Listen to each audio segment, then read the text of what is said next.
General algebra. The first question in paper 1 in maths, and most of the time it carries around 20 marks. Solve for x. Look at the first one. X squared minus 9x plus 20 equals to 0. So it's very important that you make sure that always on one side you have got 0, because your equation must be in standard form. From there you just have to factorize, and then it's easy to solve.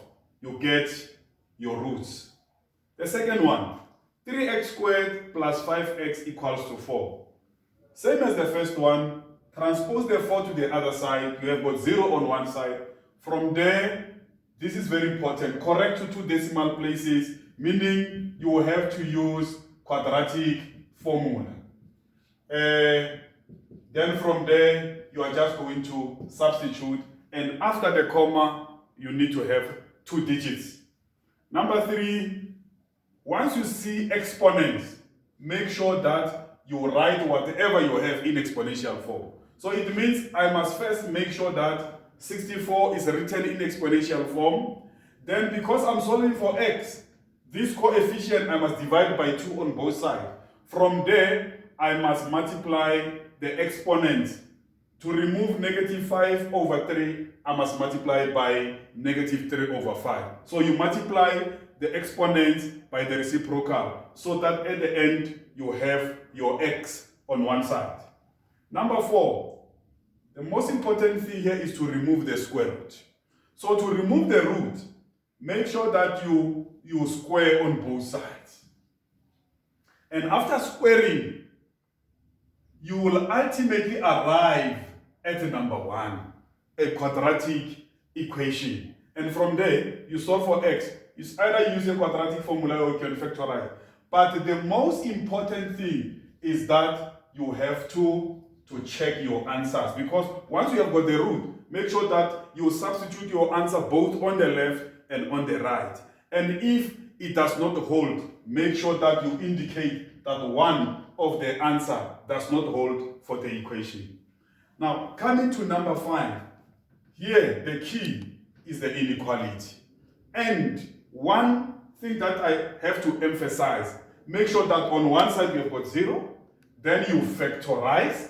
After factorizing, you get your critical values, you go straight to the number line, and you are able to read your answer from the number line, or you can draw the graph and read your answer from the graph.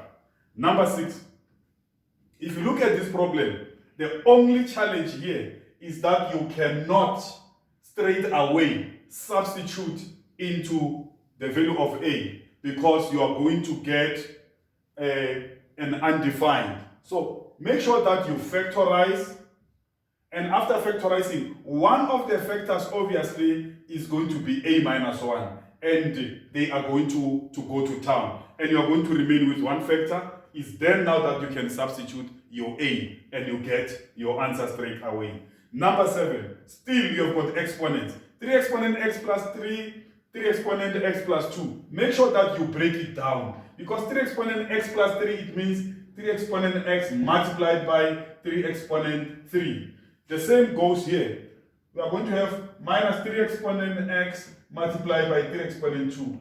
And your 3 exponent x comes out as a common factor. So you are going to do what? You are going to make sure that you take it out as a common factor. And from there you can even express your 486 in exponential form. And ultimately you will have 3 exponent x on one side and 3 exponent something on the other side. And therefore you drop your bases and your exponents are equal. One important thing that I want to emphasize is that when you are solving for x, make sure that you substitute back and check whether the left-hand side equals to the right-hand side. And the last part is on simultaneous equations. Simultaneous equations, obviously, you will have your first equation and your second equation. Always, your first equation will be a linear equation, and your second equation will be a quadratic. So, from the linear, you can either make x or whatever, the subject of the formula, substitute into the quadratic. And some of the challenges is that other learners, they think in simultaneous, sometimes you are given exponent. Remember, you can be able now to break down that particular exponent into a linear equation. So always it is a linear versus quadratic. So I think this will cover most of the marks which are there in paper 1.